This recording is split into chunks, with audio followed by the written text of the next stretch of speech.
the policy of Valproate doesn't centre around patient first. It just doesn't. It centres around, for want of a word, a hypothetical fetus.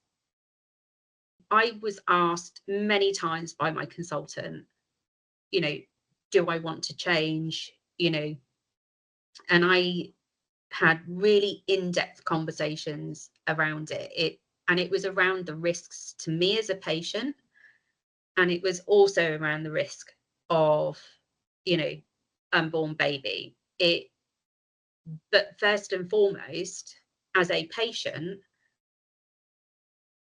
I have to put my health first, because if I was to have a seizure while pregnant, that can equally lead to death, not just for me, but also for the unborn. And for me, the fear of having another seizure is huge.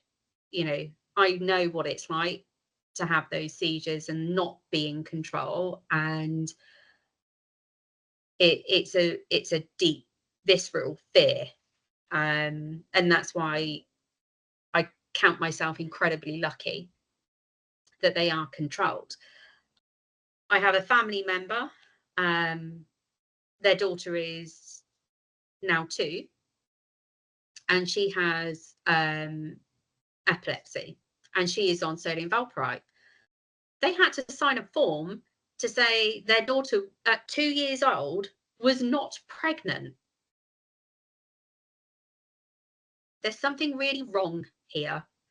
And what I have noticed is that when I go for my